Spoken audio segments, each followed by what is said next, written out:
No heat wave and broken cinema aircon is going to stop me from seeing a movie on the big screen. I went to go and see The Invite at a preview screening last night, so let's talk about it.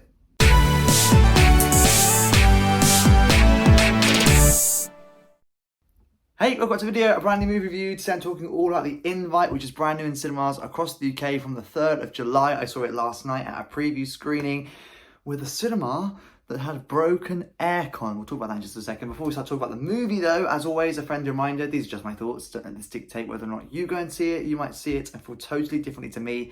That's okay. Movies not made to cater for everyone. Without any further ado, let's start talking about this film. And like I say, I went to go and see it at a preview screening. It comes out across UK cinemas on the 3rd of July.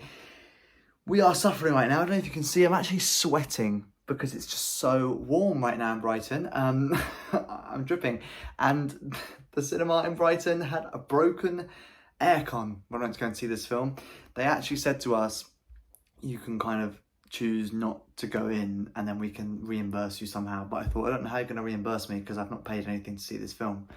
But maybe they give me some sort of food voucher or something. I don't know. But I stuck through it and they gave me a free Starbucks lemon refresher shot instead, which was ice cold, down in one. Anyway, let's talk about this film.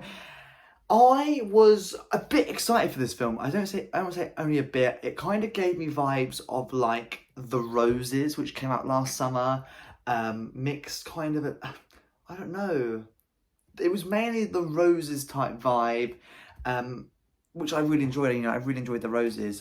And I don't know, I feel like it didn't really land, but this film has got some incredible reviews saying that it is like brilliantly wrote, brilliantly acted, and I just don't see that personally.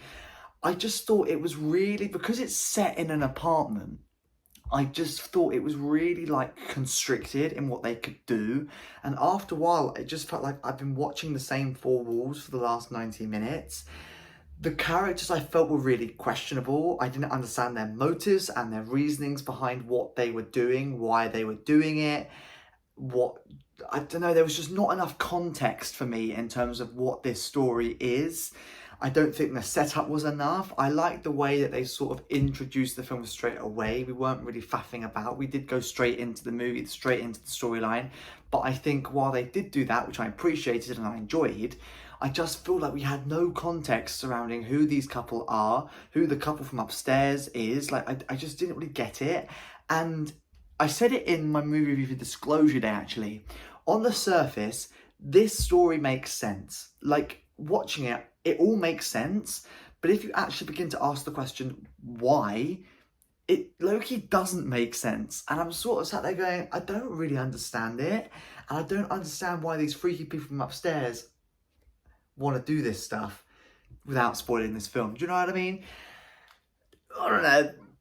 That was my kind of big problem with this. And I think the fact that it was just set in the flat of four walls, like, I thought it was a great idea, and I do think it could have been done really well if they did it in a sort of unique way, but I just think it felt really boring because I was just sort of watching the same thing over and over and over again, because like I couldn't tell you whether we were near the end of the film or at the start of the film or midway through the film just by looking at it, because we've been here for the last like 40 minutes. I couldn't tell you how long we've been here, do you know what I mean?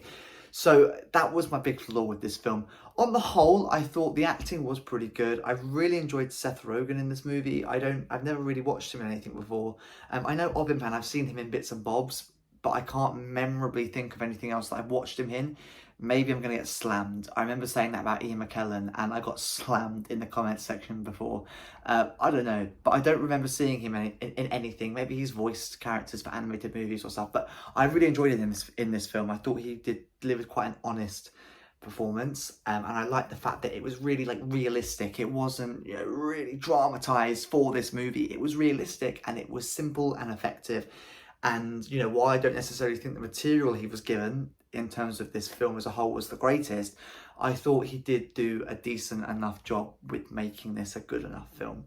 And I think his acting and what he put into it was really great.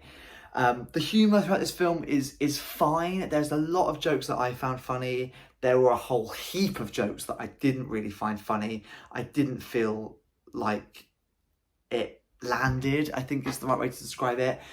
But I think what really bugged me a lot, and it bugs me with every film, not necessarily just this film in particular, but this is a great example of it, is the fact that there are so many people and films and even TV series and stuff like that that you can tell they've like written this story and written this section to deliberately try and be funny, and it doesn't land because it's not funny, and you can tell that they're just doing it to try and be funny. That was a big problem. But on the whole, the bits that didn't feel like they were forced humour was actually funny. The bits that felt like forced humour, I just didn't find funny. Then again, humour is, it's everyone's preference, and everyone is different. So something that I might find funny, some other people may find really, really uncomfortably weird. Like, do you know what I mean? But yeah, that's kind of how it felt like. And I do feel like a lot of people resonated with my thought on that one, looking through the reviews. But then again, this film has got some really impeccable reviews. So maybe I'm harsh. Maybe this isn't my kind of film. I don't know. But yeah, I think I enjoyed it. I just feel like there was a lot of flaws for me in this film that kind of made me go, I'm not really that bothered. So yeah, it was one of those, I'm glad I've seen it, but I don't need to rush to watch it again. So that's what I thought about The Invite. It's in cinemas across the UK from the 3rd of July. As always, before I wrap up this movie review, what do I rate out of 10? Will it join this DVD collection? I'm giving it slap bang in the middle, a 5 out of 10. Like I say, I enjoyed it, but it had its flaws for me. It had its few flaws, which, so I think slap bang in the middle is perfect for it.